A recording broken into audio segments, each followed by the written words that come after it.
కూర్చోదు.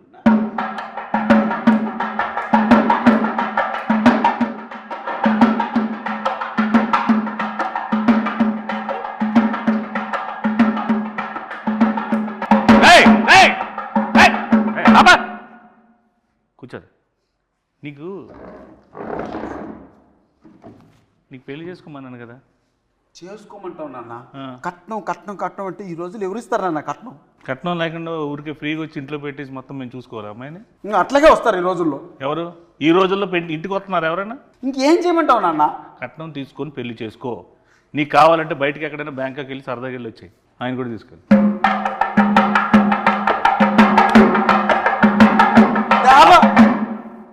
పెళ్లి గారి ప్రసాద్లో మొత్తం టోటల్ పెళ్లి కాకుండా ఉంటాడా రియల్ లైఫ్లో? రియల్ లైఫ్లో అన్న సినిమా వాడు పిల్లని ఇవ్వట్లేదు. ఓహో, అందుకే అబ్బాయిని చేసుకున్నావా? నాన్న ఎంత మాట అన్నావు నాన్న? మరి ఇందాక చూస్తుంటే నాకు వారిని అడుగు అంటే ఇద్దరు చేసుకున్నారేమో అనుకున్నాను.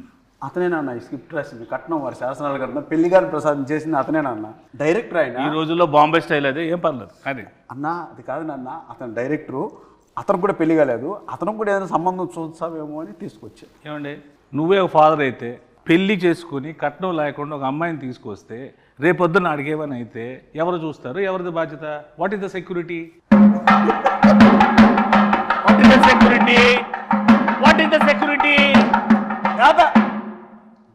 ఈ రోజుల్లో కట్నం తీసుకుని పెళ్లి చేసుకోవడం నేరం. ఎవడు చెప్పాడు? మీడియా చూస్తుంది. అలా తీసుకోకుండా నువ్వు నేరం అంటున్నావు. అది తీసుకోకపోతే నా దృష్టిలో ఘోరం. కట్నం కోసం ఏం చేస్తావు? కట్నంతో ఏవో నేను సామాజిక సేవ చేస్తా, నీలాంటి పెళ్ళిళ్ళు 100 చేస్తా, ఓ పెద్ద ఫంక్షన్ హాల్ పెడతా, అందులో పెద్ద పెద్ద ఈవెంట్లు పెట్టి నువ్వు ఇచ్చిన డబ్బులతో నేను పెళ్ళిళ్ళు చేస్తా. నీకెందుకు? నువ్వు ఫస్ట్ కట్నం తీసుకో. నాన్న, సమాజ సేవ చేసుకోవడానికి కట్నం చేయాలన్న, కష్టపడి సంపాదించి ఆ డబ్బులతో చేద్దానన్న సమాజ సేవ. పాత సినిమాల్లో పావలా తీసుకొని కోటీశ్వరులు అయిపోవడాలు, ఒక సాంగ్లో పెద్దోళ్ళు అయిపోవడాలు, ఒక సాంగ్లో ఇల్లు అన్ని చేసేసుకోవడాలు అన్ని సినిమాలు అవుతాయి. ఇక్కడ అవ్వవు. రియల్ ప్రాక్టికల్గా ఆలోచించు. కట్నం తీసుకో, హ్యాపీగా ఉండు. నీకు అంత ఎంజాయ్ చేయాలనుకుంటే నువ్వు వెళ్ళు బయటకు, ప్యారిస్ ఇట్లా ఎక్కడికి. కట్నం ఇవ్వరు నాన్న. ఇవ్వనప్పుడు ఎందుకు రాయి పెంట మన ఇంట్లోకి? నేను వెళ్ళిపోతా ఇంట్లో. నువ్వు నా కొడుకువే కాదు. నేను కొడుకుని కాదు, కట్నం తీసుకున్నాడు కొడుకు కాదు. నువ్వు నా నాన్నకు, నీకు బటర్ నాన్తో సమానం ఈ రోజు నుంచి. నువ్వు బటర్ నాన్న? అవును. మా నాన్న కాదా? కాదు. గోధుమ పిండి నాన్న కూడా కాదా? బటర్ నాన్ కొట్టు.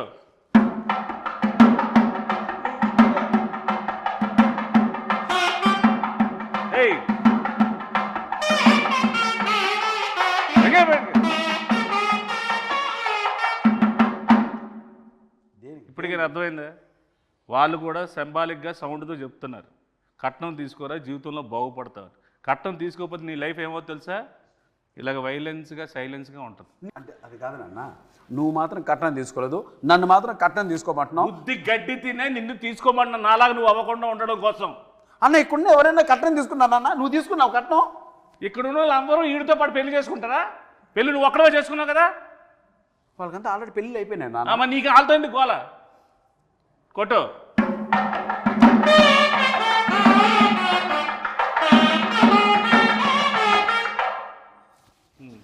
చెప్పు నాన్న. యాక్చువల్గా నాన్న, నువ్వు ఏదో కట్నం వారి శాసనాలు గ్రంథం ఒకటి రాసి మీ తాత ముత్తాతల నుంచి ఫాలో అవుతున్న రూల్స్ రెగ్యులేషన్స్ నా పైన మోపి నాకు ఏజ్ బయరేంత వరకు ఇలా నిలబెట్టి నాకు పెళ్లి కాకుండా చేసి పాపం మూట కట్టుకుంటున్నావు నాన్న. ఏం పర్లేదు, ఈ రోజు నేను చచ్చిపోయినా నాకేం పర్లేదు. కట్నం తీసుకుని హాయిగా చచ్చిపోతా. నువ్వు మాత్రం నాశనం అయిపోవడం నాకు ఇష్టం ఉండదు. నీ మంచిగా చెప్తున్నాను రా. ఒరే గుడ్ కళ్ళద్దాలెట్టుకున్న ఎదవా. నాన్న, నువ్వు వెళ్ళిపోతే నాకు ఇంకో నాన్న ఎలా వస్తారు నాన్న?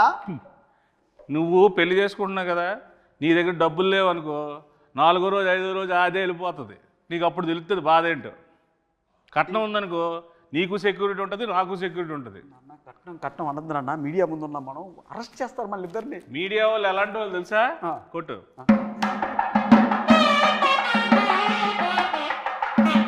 వాళ్ళకన్నీ తెలుసురా బాబు. నువ్వు చెప్పినవన్నీ వాళ్ళు ఏం కథలు వినరు.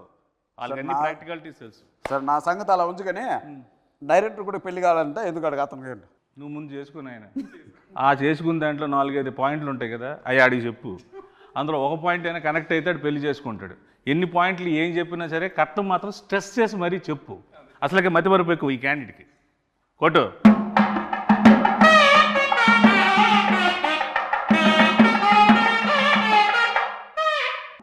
ఓకే అయిపోయింది, ఇప్పుడు ఇది కాన్వర్జేషన్ అయిపోయింది. అసలు ఏంటి ఈ పెళ్లి కాని ప్రసాద్ ఏంటి, ఇందులో ఇంతమందిగా నువ్వు ఉన్నావేంటి, ఇన్ని ఎక్స్ప్రెషన్ల కారణం ఏంటి, దీనిలో ఉన్న కథ ఏంటి, దీని వెనక ఉన్న కథ ఏంటి, నువ్వు జనాలకు ఏం చెప్పాలనుకుంటున్నావు? ఈ సినిమా చూస్తే పెళ్లి కాని వాళ్ళకి పెళ్ళి అయింది, పెళ్లి కాని వాళ్ళకి పెళ్ళి అయింది. పెళ్ళి, ఓహో పెళ్లి కాని వాళ్ళకి పెళ్ళి అయింది. పెళ్లి కాని పెళ్ళి అవుతుందా అంటే పెళ్ళి అయిన వాళ్ళకి పెళ్ళి ఎందుకు అవుద్ది? అంటే పెళ్లి కాని పెళ్లి కాని మగజాతి ఆనిమితులకి అందరికీ ఓహో ఈ సినిమా చూస్తే పెళ్లి కాని వాళ్ళందరికీ పెళ్లి అయిపోతుంది, పెళ్ళి అయిపోద్ది, కుజు దోషం పోద్ది. వెరీ గుడ్, కొత్త దోషం వస్తుంది రాదా? కొట్టు. సరే, ఇందులో మా ప్రసాద్ క్యారెక్టర్ ఏంటి, మా ప్రసాద్ ఏంటి ఇందులో పర్ఫార్మెన్స్? పెళ్లి కోసం కష్టపడుతూ ఉంటాడు, వాళ్ళ నాన్న 2 crores కట్నం కోసం ఇబ్బంది పెడుతూ ఉంటాడు. ఓకే, అంటే అన్న ఈ స్క్రిప్ట్ యాక్సెప్ట్ చేసే ముందు మన ఇద్దరి మధ్య ఒక అన్నదమ్ముల అనుబంధం సంబంధంగా చెప్తున్నాను. ఇంతకుముందు మనం చాలా సినిమాల్లో చూసాం, ప్రియాంక చిత్రం, లవర్స్, ఎక్స్ప్రెస్, రకరకాల ఎక్స్ప్రెషన్స్తో మనం చూసాం. సో ఆ సప్తగిరి అనే వ్యక్తి ఒక 7-8 yearsగా మీరు అలా ఎక్స్ప్రెషన్స్తో వాటితో చూశారు. చిన్న వేరియేషన్ మనలో ఇంకా ఉందని చెప్పుకోవడానికే సప్తగిరి ఎక్స్ప్రెస్ ఎల్ఎల్వి చేశాం. సో ఇవన్నీ మిగిలిన ఎమోషన్స్ కూడా మనం చేయాలి అని ఒక ఉద్దేశంతో ఆ కామెడియన్గా ఉంటే ఎంతవరకు సస్టైన్ అవుతామో తెలియక ఒక హీరోగా టర్న్ అయింది. బట్ ఈ స్క్రిప్ట్ మాత్రం లక్కీగా దొరికింది. సప్తగిరి కాంబో కూర్చుంటే సప్తగిరి చుట్టూ ఒక 7-8 మంది సప్తగిరిలు ఉంటారు, వాళ్ళు కామెడీ చేస్తుంటారు. సో ఆ సీన్స్ వర్కౌట్ అయినాయి కాబట్టి ఈ సినిమా యాక్సెప్ట్ చేయడం జరిగింది, రిప్రజెంట్ చేస్తుంది. అందుకే ఆ ఎక్స్ప్రెషన్స్ నా చుట్టూ చేసే వాళ్ళ ఎక్స్ప్రెషన్స్ అనమాట. సో దాని క్యారెక్టర్ నువ్వు చేయకూడదు కాబట్టి నీ చుట్టూ నీ సోల్స్తో ఎంటర్టైన్ చేయించారు. వెరీ గుడ్, కాన్సెప్ట్ మీదేనా? మా రైటర్స్ ఉన్నారు. వెరీ గుడ్, సూపర్, బాగుందండి. Thank you. వెరీ గుడ్, కొట్టు.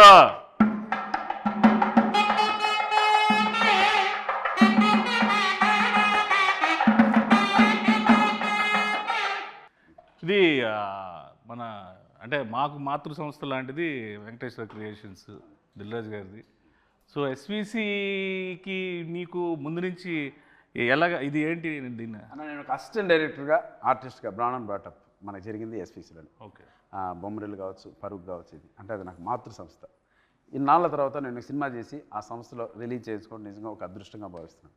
ప్లస్ మనకు రాజ్ సార్ కావచ్చు, శిరీష్ అన్న కావచ్చు, వీళ్ళు ఎంత క్లోజ్ ఉన్నా, ఎంత మనం మాట్లాడినా వాళ్ళ కంటెంట్ నచ్చందే, సినిమా నచ్చందే, డౌట్ లేదు, అందులో డౌట్, లోపలికి అడుగు కూడా పెట్టినాడు. సో నా పైన ఉన్న గుడ్ విల్తో ఒకరోజు వెళ్ళి శిరీష్ సార్ని, రాజ్ సార్ని కలవడం జరిగింది. అన్న మీరు ఒక్కసారి నా సినిమా చూడండి, మీకు నచ్చకపోతే 10 నిమిషాలు చూడండి, మీకు కంటెంట్ కనెక్ట్ కాకపోతే నాకు మీరు ఏ హెల్ప్ చేయకుండా అని. నా మాటకి శిరీష్ అన్న గౌరవం ఇచ్చి ఒకరోజు వాడిని ప్రసాద్ ల్యాబ్లో నేను చూస్తాను, షో వెయ్యి, నాకు నచ్చకపోతే 20 minutesలో థియేటర్ నుంచి బయటకు వెళ్ళిపోతా, ఎందుకంటే వాళ్ళది చాలా crucial and valuable time.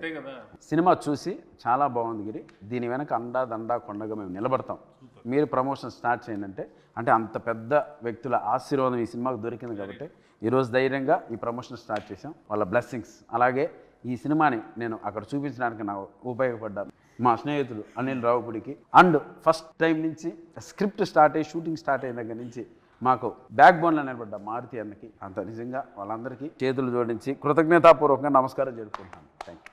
So ఇందులో మ్యూజిక్ ఏంటి? ఇందులో 3 songs ఉన్నాయి. ఓకే, 3 songs చాలా అదిరిపోయినాయి సాంగ్స్. ఆర్ఆర్ మాత్రం ఆయనతో డ్యూయట్ పెట్టాలని మీకు ఎందుకు అనిపించింది? డ్యూయట్ ఉందా అన్న ఇందులో? చెప్పు. ఉందా డ్యూయట్ ఉందా? పెళ్లి లేదు, డ్యూయట్ లేదు. లేదు. పెళ్లికాని ప్రసాద్ అంటే డ్యూయట్ కూడా లేదు. వెరీ గుడ్, చాలా డెడికేటెడ్గా చేశారు సాంగ్స్ కూడా. అన్న నిజంగా ఒక విషయం చెప్పాలంటే 2 songs ఉన్నాయి. ఒకటి చిన్న బిట్ సాంగ్, 2 సిచ్యువేషనల్ పరంగా వచ్చేది. ఒకటి క్యారెక్టరైజేషన్, పెళ్లిగాని ప్రసాద్ క్యారెక్టరైజేషన్ సంబంధించిన టైటిల్ సాంగ్ ఒకటి, 2 హీరోయిన్ సంబంధించిన అది కూడా సిచ్యువేషనల్ సాంగ్, మాంటేజ్ సాంగ్ ఒకటి. ఇవి 2 చెప్పడం జరిగింది. సో మీతో ఎంటైర్ ఓవరాల్గా మనకు ఫన్ ఎలా జరిగింది ఈ సినిమాలో అన్న దానిపైన కాన్సన్ట్రేట్ చేశారు. డైలాగ్స్ అఖిల్ వర్మ అనే ఒక అబ్బాయి రాశారు. సో నేను ఇంతకుముందు చాలామంది షో కూడా వేశాను, ఒక 20 ఫ్యామిలీకి షో వేశాను. ఆ మారుతి అన్న కూడా చూశారు కాబట్టి చూసిన వెంటనే ఆ అబ్బాయి ఎవరో కానీ ఒక మంచి లైఫ్ ఉంది అఖిల్ వర్మకి, కథ ఎవరు రాశారు అన్నారు, లోహిత్ అని ఇంకొక అబ్బాయి రాశారు. సో వీళ్ళు ఈ జనరేషన్ తగ్గట్టు చాలా మంచి కథ రాశారు. ఈ కథను ఎట్టి పరిస్థితుల్లో మిస్ చేసుకోవద్దు, ఈ కథ చేసి ఫస్ట్ కాపీ నా దగ్గర రమ్మని చెప్పారు. సో అదే మాటగా వెళ్ళాం. వెరీ గుడ్ అన్న. సో ఏంటి సార్ ఇప్పుడు ఈ పెళ్లికాని ప్రసాద్, నాకైతే ఫాదర్ అండ్ సన్ మధ్యలో రిలేషన్ టీజర్ చూసినాక, ఇంకా ట్రైలర్ రిలీజ్ చేయలేదు. ట్రైలర్లో హీరోయిన్ ఫ్యామిలీ ఒక కథ ఉంటుంది. సో హీరోయిన్ ఫ్యామిలీ నేను టీజర్ చూసినాక ఏంటంటే ఫాదర్ అండ్ సన్ అనేది నాకు కనెక్ట్ అయింది. సో ట్రైలర్లో హీరోయిన్ ఫ్యామిలీ స్టోరీ కూడా రివీల్ చేస్తాం. సో హీరోయిన్ ఫ్యామిలీ స్టోరీకి హీరో వాళ్ళ ఫాదర్ స్టోరీకి రెండింటి మధ్యలో నలిగిపోతూ ఉంటాడు అన్న. ఓకే ఓకే, నువ్వు నలిగిపోతుంటావు బాగా. నన్ను మామూలు నలపరన్నా పచ్చడి, రోటి పచ్చడి, ఇంకేమన్నా 4-5 పచ్చళ్ళు వేసి ఊరగాయ పెట్టి జాడీలో పెట్టి నలిపి పిసికి బయటికి తీసి ఆ దండె పైన ఆరేస్తారన్న. అలా ఉంటుంది గారు. Very good. సో ఆ ఇన్నోసెన్స్ అనేది పక్కా పనిచేస్తుంది ఈ సో సినిమా. ఇప్పుడు ఆ సినిమా ఉంది కదా లాయర్ సినిమాలో పెద్ద డైలాగ్ ఎల్ఎల్బి, అలాంటి డైలాగ్స్ ఏమైనా ఎక్స్పెక్ట్ చేసే సినిమాలో? ఇది కంప్లీట్ డిఫరెంట్. ఇది కంప్లీట్ పొడి పొడి డైలాగ్. సెటిల్గా ఉంటుంది క్యారెక్టర్ మొత్తం సెటిల్గా ఉంటుంది. నీతో సెటిల్ అయిపోతాడు. మీ బ్లెస్సింగ్స్. ప్రయత్నం జరగాలి. నీలో ఉన్నది గొప్పతనం ఏంటంటే ఒకటే స్లాబ్ స్టాక్గా వెళ్ళిపోకుండా ఇది డిఫరెంట్గా ఉంటుంది. అది ట్రై చేయడం చాలా గట్స్తో కూడుకున్న విషయం. అట్ ద సేమ్ టైం రాజుగారితో ఒప్పించి ఎస్విసి నుంచి రిలీజ్ చేయడం అనేది నాకు తెలిసి 150% సక్సెస్ అయిపోయింది cinema. Thank you. So I hope డెఫినెట్గా నువ్వు సక్సెస్ అవుతాడాలి. కాకపోతే పాజిటివ్ మాట్లాడుకున్న నెగిటివ్స్ కూడా మాట్లాడుకుందాం మనం ఈ సినిమాలో. సో మీకు ఈ సినిమాలో బాగా నెగిటివ్ అనిపించింది. మనోడు ఎలాగా నెగిటివే, నేను తినేస్తాడు, అది చెయ్యి ఇది చెయ్యి అది చెయ్యి ఇది అది ఇది అని. సో ఏది మీరు కొన్ని ఇలా అనుకున్నాం బెటర్ వేలో అలా వెళ్ళింది అనుకునే పాయింట్స్ ఏమైనా ఉన్నాయి? మలేషియాలో చిన్న ఇన్సిడెంట్ జరిగింది, అది అన్న ఇప్పుడు మలేషియా షూటింగ్ ఫస్ట్ నుంచి మాకు అన్న ఫారిన్ షూటింగ్ ఉంది ఆస్ట్రేలియా. అలా స్వాతి ముత్యం సినిమాలో ఉద్యోగం కోసం కమలాసన్ గారు తిరుగుతుంటారు సోమయాజీ. అలా ఆస్ట్రేలియా సరే ఆస్ట్రేలియా పోతున్నాం కదా, సరే ఓకే అన్నా దుబాయ్. ఏం దుబాయ్ ఎందుకని అంటే ఆస్ట్రేలియా బడ్జెట్ సరిపోవట్లేదన్నా అన్నాడు. సరే అన్నా సరే కాంప్రమైజ్ చేస్తా అన్నా దుబాయ్. సరే దుబాయ్ బాయ్ అన్నాడు. సెట్కి వచ్చావు. దుబాయ్ బాయ్ అన్నా మలేషియా. ఆస్ట్రేలియా నుంచి దుబాయ్ నుంచి మలేషియా. ఎందుకు అన్న బడ్జెట్ కొంచెం సహకరించడం. సరే ఓకే చివరికి మలేషియా. సరే చివరికి గోవా అంటాడు, భయపడ్డా. చివరికి ఆన్లైన్ వీసా ఉందన్న మలేషియాకి వెళ్ళిపోతుందని మలేషియాకి తీసుకెళ్ళాడు. దిగిన వెంటనే అన్న 40 డిగ్రీలు అన్నాయండ. 40 డిగ్రీలు అలా కనపడింది. ఆ రోజు నుంచి 3 రోజులు రోడ్ల పైన డ్యాన్స్ వెళ్ళా. పైగా బ్లాక్ షర్టు బ్లాక్ ప్యాంటు. నా వల్ల కాదు అన్నా, నీకు దండం పెడితే వేసేయన్నా అని రాత్రి బోలు బయట తరగతి అన్నా మలేషియా వచ్చామన్నా, పెరిగిపోయిందన్నా భోజనాల ఖర్చు ట్రావెల్ ఖర్చు అని. అసలు మామూలు ప్రొడక్షన్ మేనేజర్ ఇంకా అక్కడ డైరెక్టర్ మర్చిపోయింది సాంగు, ఇతను కష్టపడితే సాంగ్ అవుద్ది అలా అన్నాడు. సరే ఓకే నీకోసం కష్టపడతాను షర్ట్ ఇప్పేసి ఒకసారి మలేషియాతో తిరిగా ఎండకు అలవాటు అవ్వడానికి. నిజంగా షర్ట్ ఇప్పి తిరిగా ఎండకు ఎదురెళ్ళా. సరే చేద్దాం మనోడు కూడా కష్టపడతాను నేను. సరే ఈ ప్రాసెస్ జరుగుతున్నప్పుడు ఒకనొక సందర్భంలో రకరకాల చోట్ల తీసుకెళ్తున్నాడు. అన్న మాదే మలేషియా, మా నాయనే కట్టింది బిల్డింగ్లంతా, ఇక్కడ పర్మిషన్ వేసే అంటాడు. ఇలా ఒకనొక సందర్భంలో మలేషియా ఒక పార్లమెంట్ లాంటిది ఒక ప్లేస్ ఉంది అన్న, ఇది కూడా మంది వేసే అన్నాడు. సరే అని చెప్పి నేను నా మాట ఒక చోట అక్కడ రిస్ట్రిక్షన్ ఉన్న ఏరియా నా పాటుగా డ్యాన్స్ పెట్టే ముందేసి సాంగ్ ఆన్ చేయమను నేను వేసుకుంటాను. నేను అది పెళ్ళి కానీ ప్రసాద్ అని ఇంతవరకు 1 2 3 వినపడుతున్నాయి. కాసేపటికి వినపల్లా తిరిగి ఊరు లేరట్లా. అరే ఏంట్రా ఏమైపోయిందని తీసుకెళ్ళి పోలీస్ స్టేషన్లో పెట్టాడు. పోలీస్ స్టేషన్కి అక్కడ పిక్ పాకెట్లా ఉన్నాడు అన్న. కెమెరాలు ఎత్తుకెళ్ళిపోయారు. పోలీస్ స్టేషన్ ఎక్కడ ఉందో నాకు తెలియదు కదన్నా. మొత్తం ఎత్తుకెళ్ళిపోయారు, మొత్తం యూనిట్ అంతా. అదేమన్నా సరే పోలీస్ స్టేషన్కి వెళ్ళాం. ఇతన్ని పోలీస్ స్టేషన్ నుంచి తీసుకురావడం అన్న తల ప్రాణం తోకొచ్చిందన్న. వాళ్ళు ఇంకోటి అంటే కావాలని వాళ్ళు ఏదో మలేషియన్ లాంగ్వేజ్ మాట్లాడుతున్నారు. ఈయన నీదే అన్నావు కదరా, బిల్డింగ్లో మీ నాన్న కట్టాడన్నావు కదరా, మాట్లాడరా మలేషియన్ లాంగ్వేజ్ రాదు. ఇంకా ఆ రకంగా ఆ రోజు అంతా రాత్రి అంతా పోలీస్ స్టేషన్ పొద్దున్న 3 గంటలకు బయటకు తీసుకొచ్చి అమ్మాయి అలా వెళ్ళాం. పొద్దున్న షూటింగ్ అంటే అన్న మళ్ళీ వాళ్ళే ఇచ్చారు నా పర్మిషన్, అక్కడ ఇచ్చట మనం అన్నాడు. ఇంకా రాత్రి స్టేషన్లో పర్మిషన్ లాక్కున్నాడు మళ్ళీ. సో అలా ఆ ఇన్సిడెంట్ నిజంగా తర్వాత తలుచుకున్న అప్పుడు సిచ్యువేషన్ సీరియస్ కానీ తలుచుకున్న తర్వాత పడి సో అలా జరిగింది ఆ incident. So Australia, Dubai, Malaysia, Goa అనేలోకి మలేషియాకి తీసుకెళ్ళాడు. చివరికి ఆడ కాంప్రమైజ్ అవ్వాల్సి వచ్చింది అన్న. అలా గోవా అయితే మిలిటరీ వచ్చింది, వాళ్ళు నేవీ మిలిటరీ కూడా కాదు, సముద్రం కలిపేసేవాళ్ళు. అలా జరిగింది కొట్టు.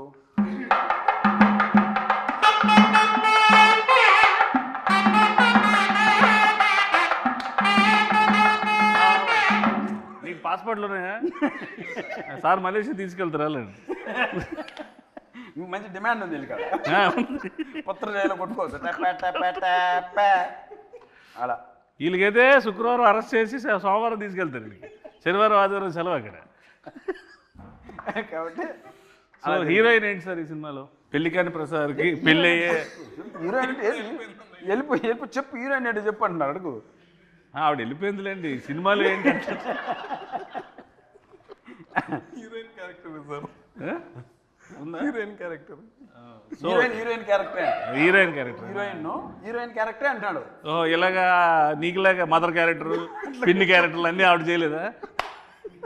Heroine character. Very good. అంటే పెళ్లి కాని ప్రసాద్కి హీరోయిన్ ఇంపార్టెన్స్ ఏమైనా ఉండి ఆ ఫీల్ ఏమైనా, పెళ్లి కాని ప్రసాద్ కారణం ఏమైనా? పెళ్లి కాని ప్రసాద్, ఆమె పెళ్లి కాని ప్రసాద్ అమ్మ. వాళ్ళ అమ్మ అమ్మ ప్రసాద్ అమ్మ అంటే ఆమె. ఆహా, నీకన్నా తాత పెళ్లి విషయంలో నాకన్నా తాత. తెలియకుండా చూడండి ఎంత నవ్వుతూ ఉన్నారు ఒక్కొక్కరు. ఒక శతమానం బౌద్ధ ఫ్యామిలీ ఎలా ఉన్నారు కదా. సినిమా చూస్తే అన్న దండుపాలెం బంగారుపాలెం మొత్తం అన్ని కలిపి కొడతారు వాళ్ళు. అలా ఉంటుంది పచ్చడి, రోడ్డు పచ్చడి, ఊరగాయ, ఇంకా అట్లుంటుంది వ్యాపారం. ఈవిడ ఉన్నారు కదా అమ్మగారు, ప్రమోదిని మహాతల్లి. నిజం చెప్తున్నాను అన్న, నిజంగా మనకు 3 జనరేషన్లకి ఒక వరం ఆమె.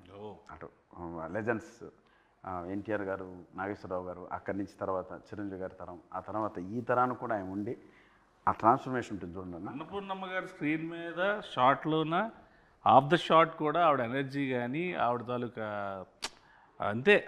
ఆ జనరేషన్లో వాళ్ళకి ముందు కాళ్ళకు దండం పెట్టుకోవడం తప్ప మనం చేసేది ఏం లేదు. ఇంకోటి మనం ఏదన్నా టైడ్ అయిపోతామని రాగానే ఏరా అబ్బాయి రెడీనా అంటే అమ్మ రెడీ అమ్మ అంటే ఇంకా అక్కడికి వచ్చి ఒక సీన్ పడిందన్న మాకు ఆయనకి. నువ్వు కాచుకో, నువ్వు సప్తగిరే, నేను అన్నపూర్ణమ్మ ఎవడో తెలుసుకుందామని చెప్పింది. రైట్ తల్లి అన్న. ఇంకా అంతే ఉత్తికి ఆరేసి దండి మీద ఆరేసి క్లిబ్బులు పెట్టి వెళ్ళిపోయింది లోపల. ఇంక ఎండ వచ్చినప్పుడు 6ంటికి పెట్టుకోవడం అంతే. అలా ఉంటుంది మ్యాటర్. డైరెక్టర్ గారు ఒక క్లోజ్ తీయమంటేనే ఇప్పుడు ఎవరు సగం క్లోజ్ తీయట్లేదు. ఇన్ని క్లోజ్లు ఎంత బాగా తీసిన డిఓపి ఎవరు సార్? సుజాత సిద్ధార్థ్ అని డిఓపి చాలా బాగా చేసిండు. ఆయన ఇంతకుముందు 6 to 7 ఫిల్మ్ చేసిండు, అన్ని మంచి బడ్జెట్ మూవీస్ చేసిండు. ఇప్పుడు మనం మూవీ చేసాము. అంటే సుజాత సిద్ధార్థ గారు ఇచ్చినటువంటి అవుట్పుట్ వల్లే, ఆ క్వాలిటీ వల్లనే నేను ఒక పెద్ద మనుషుల దగ్గరికి వెళ్ళగలిగాను. ఇండస్ట్రీ పెద్ద ఆ క్వాలిటీ ఉన్న అవుట్పుట్ చూపించాలి కదా. ఏదో అది లేకపోతే నేను కూడా ధైర్యంగా వెళ్ళాను. నిజంగా ఆ విషయంలో మాత్రం సిద్ధార్థకి నిజంగా స్పెషల్ థ్యాంక్స్ అన్న, థ్యాంక్ యూ. అండ్ ఆ అవుట్పుట్ తీసుకుని నేను చూపించడం వల్లే క్వాలిటీ బాగుంది, మంచి మేకింగ్ చేశారు, మంచి ఆర్టిస్టులు పెట్టారు, ఎవ్రీథింగ్ పర్ఫెక్ట్గా ఉంది, ఇప్పుడు మేము చూస్తామని ఒక నమ్మకం కలిగించే విధంగా మాకు ఆ ఫోటోగ్రఫీ చేశారు. ఇక ఈ ఇన్ని ఎక్స్ప్రెషన్లు ఫ్రేమ్లో సినిమా గురించి చెప్పే ఈ కాన్సెప్ట్ చాలా బాగుంది యాక్చువల్లీ. ఈ థాట్ ఎవరిది? Very good sir. అంటే అన్ని ఆర్టిస్టులు కన్నా ఒక పెళ్లికాని ప్రసాద్ అనేవాడికి ఇన్ని వేరియేషన్స్, ఈ సినిమాలో ఇన్ని ఎమోషన్స్ ఉంటాయనేది బై పోస్టల్ చూస్తేనే మాకు అర్థమవుతుంది. అది సినిమాలో డెఫినెట్గా ఉంటుంది అనుకుంటున్నాను. అది ఉంటే కనుక నువ్వు ఇంకా పాన్ ఇండియా సినిమా చేసుకోవచ్చు. హ్యాపీగా రీజనల్ లాంగ్వేజ్ మంచి సినిమాలు పాన్ ఇండియా, మళ్ళీ మలేషియా జైలు, పాన్ ఇండియా అంటే మలేషియా, అక్కడి నుంచి ఆస్ట్రేలియా నుంచి దుబాయ్, కట్ చేస్తే పెళ్ళి లింగంపల్లి, యూసఫ్ కూడా. సో ఇందులో యాక్షన్ ఎక్కువ ఉందండి, కామెడీ యాక్షన్ ఉంది. అది that is one of the action, biggest action. Comedy అనేది అంత యాక్షన్ ఎవరు చేయలేరు. ఫైట్ మాస్టర్లు కామెడీ యాక్షన్ చేయలేరు. అందుకే అన్ననే చేసేసాను, ఫైట్ మాస్టర్ లేడు అని ఆయన చేసాడు, ఈ మాస్టర్ కూడా ఈయన. సూపర్.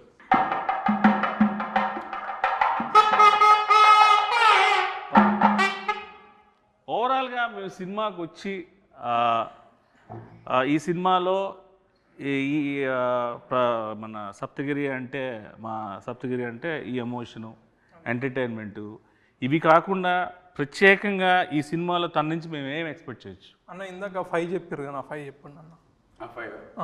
అన్న ఏం ఎక్స్పెక్ట్ చేయొచ్చు అంటే ఫన్ ఎక్స్పెక్ట్ చేయొచ్చు, ఎంటర్టైన్మెంట్ ఎక్స్పెక్ట్ చేయొచ్చు, తమాషా ఎక్స్పెక్ట్ చేయొచ్చు, నవ్వు ఎక్స్పెక్ట్ చేయొచ్చు.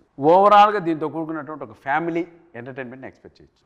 అంటే ఓవరాల్గా మనకు ఓన్లీ ఫన్నే. పంచభూతాలు ఉన్నాయి కాబట్టి అందులో పెద్ద భూతం నువ్వు. అది super, very good. So I wish you all the best. Happy success darling, congratulations and all the best sir. And I hope this film will go in to be rock on 21st of this month. ఇలాంటి సినిమాలు నువ్వు ఇంకెన్నో చేసి ఇంకెంతో పేరు తెచ్చుకొని కమేడియన్స్లో ఒక సత్తా ఉన్న హీరో ఉన్నాడని నిరూపించుకోవాలి. Love you, thank you.